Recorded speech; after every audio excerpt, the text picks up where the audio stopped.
Oke, bismillahirrahmanirrahim. Assalamualaikum warahmatullahi wabarakatuh. Alhamdulillahirrabbilalamin. Wabihi nasta'in ala umurid dunya waddin. Wassalatu wassalamu ala asrafil anbiya'i wal mursalin. Wa ala alihi wa sahbihi ajma'in. Amma ba'du.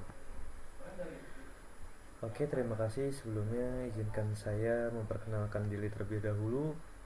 Perkenalkan, nama saya Janatan Abdullah Ahsan dari kelas 1A Prodi Sistem Informasi Universitas Islam Negeri Jakarta.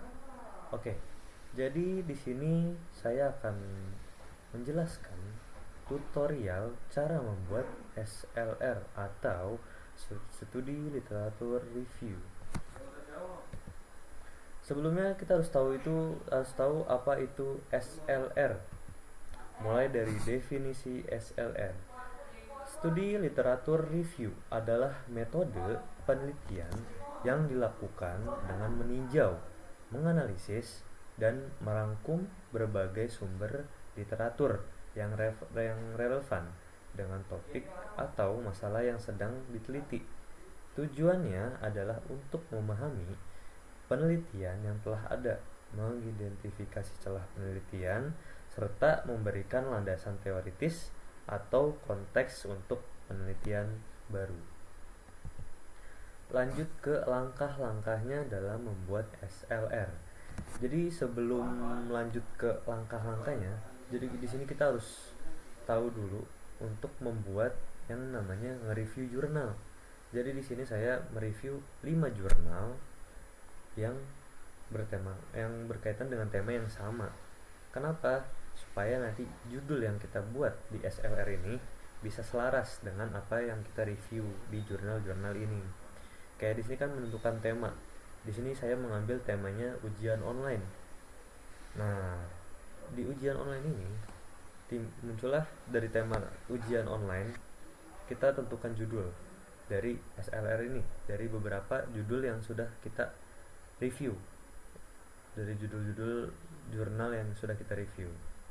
Jadi seperti itu, harus selaras. Setelah menentukan tema, menentukan judul, lalu yang ketiga adalah membuat kerangka SLR. Nah, itu ntar saya jelaskan lebih lanjut. Dan yang terakhir ada mencari sumber referensi. Oke, lanjut ke menyusun kerangka.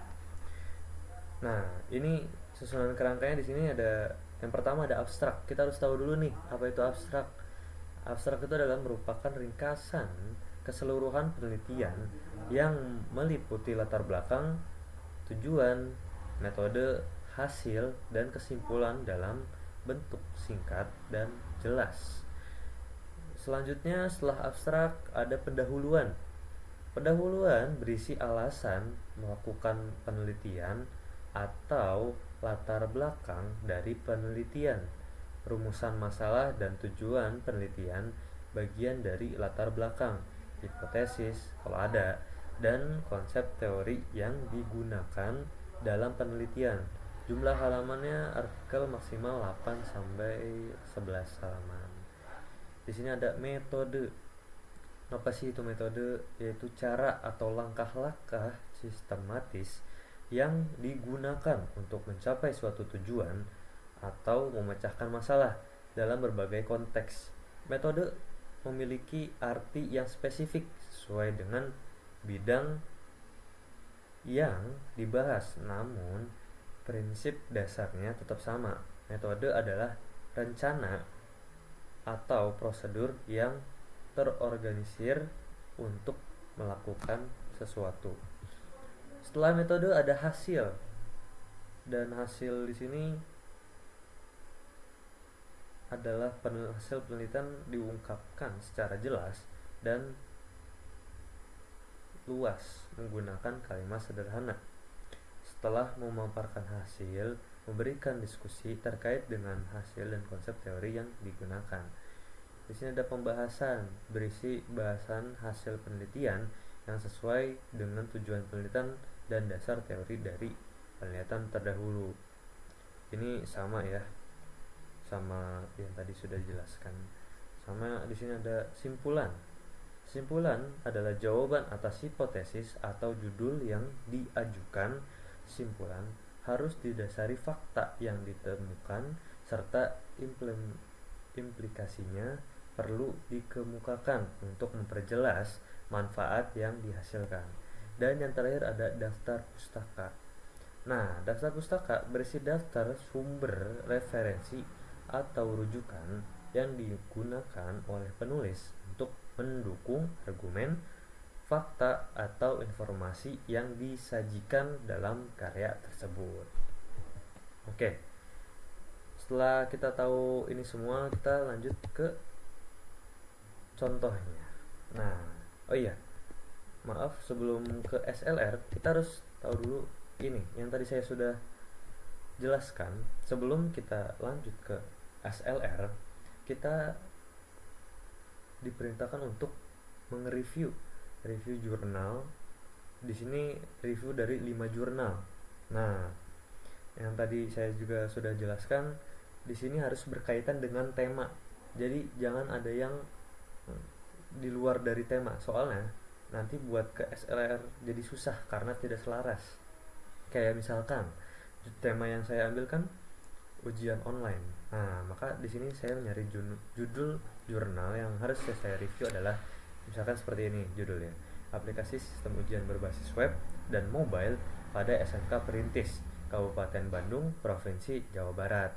Nah, itu contohnya kan, ada ujian berbasis web online kan di sini. Nah, seperti itu. Jadi, dari jurnal yang kita review ini memuat seperti ini nih. Ada template seperti ini. Ya, mulai dari judul yang kita harus masukkan, penulis atau peneliti, volume terbitan, nomor terbitan, tahun terbit, nama penerbit, sama link jurnal terbitan. Lalu di sini juga terdapat latar belakang, tujuan, metodologi, sama hasilnya. Terus ada pembahasannya juga, kesimpulan, dan ada tanggapan isi jurnal yang terbaru didapat. Nah, jadi kita harus membuat ini sebanyak 5 dari jurnal-jurnal yang sudah kita temui. Jadi kita review 5 jurnal ini dan dirangkum seperti ini. Nah, setelah kita merangkum dan mereview 5 jurnal ini, kita baru lanjut ke yang namanya SLR. Nah, ini dia SLR.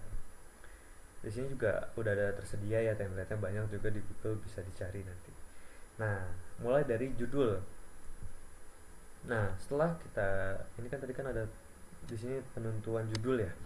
Nah, judul yang kita ambil itu ya rangkuman dari review jurnal yang sudah kita review tadi, 5 jurnal yang sudah kita review tadi.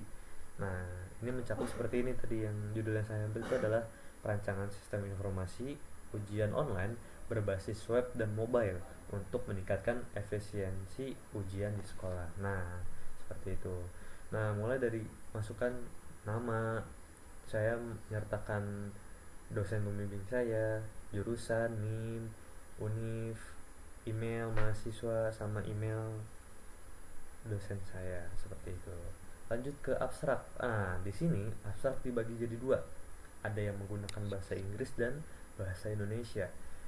Ketentuannya, bahasa Inggris itu dicetak miring, sedangkan yang bahasa Indonesia dicetak tegak lurus, seperti itu. Seperti yang sudah bisa kalian lihat di sini. Lanjut ke mulai pendahuluan, lalu metode yang digunakan, hasil dan pembahasan, hasilnya apa, pembahasannya apa, seperti itu. Lalu kesimpulan. Nah, buat kesimpulan di sini dibuat dari 5 jurnal itu, dimasukkan ke sini kesimpulannya. Kayak kesimpulan jurnal pertama apa, dimasukkan ke sini. Lalu yang terakhir ada kesimpulan dari SLR yang kita sudah buat ini, baru masukkan kesimpulan yang di sini. Itu di paling bawah setelah kesimpulan-kesimpulan dari jurnal-jurnal yang sudah direview tadi. Setelah itu sudah, dan yang terakhir ditutup dengan daftar pustaka. Nah, di sini ada beberapa cara, kan saya mencantumkan ada footnote. Nah, ini gimana nih bang caranya buat bikin footnote? Di sini saya menggunakan Mendeley namanya. Ini bisa di insert aja atau reference di atas. Nah, jadi sebelum kita memasukkan footnote di sini, kita harus buka dulu Open Mendeley di sini. Nah, tulisan Open Mendeley ya. Mohon maaf agak ngelag. Nah, seperti ini. Jadi mohon maaf ini kenapa jadi keluar lagi. Langsung aja ya. Nah, jadi sebelum kita bikin footnote, nah dari sini dulu awalnya. Pertama coba di ini kan ada, nah logo yang saya kursorin di sini. Bisa dimasukkan dulu add file, masukin jurnal dari review review 5 jurnal ini, atau mungkin jurnal-jurnal yang jadi rujukan kalian buat di SLR yang kalian buat. Dimasukkan, setelah dimasukkan dipilih seperti ini. Nah, baru pencet yang ini nih, yang ada di kursor saya. Nah, seperti itu. Setelah itu dibuat, langsung ke sini, kembali ke Word-nya. Nah, baru deh bisa di sini ada tulisan insert citation kan. Oke, nah ini ya. Nah, yang ada di kursor saya ya, itu bisa dipencet. Nah, nanti tinggal dicari tuh apa judulnya, apa judul jurnal yang jadi rujukan kalian buat ditaruh di footnote. Seperti itu. Nanti muncullah seperti ini. Nah, kalau yang dapus mah gampang. Justru yang dapus tuh sangat gampang karena kenapa? Jadi kalau udah dimasukkan jurnal-jurnal yang jadi rujukan dari SLR, kalian tinggal insert ini aja nih. Nah, yang saya kursorin, nah tinggal dipencet saja, lalu langsung keluar ini. Sudah pasti langsung keluar. Langsung keluar jurnal-jurnal yang sudah kalian input di Mendeley tadi. Oke, seperti itu. Nah, sudah selesai ya dari tutorial SLR ini. Ya mungkin cukup sekian dari saya. Mohon maaf jika banyak kesalahan. Wassalamualaikum warahmatullahi wabarakatuh.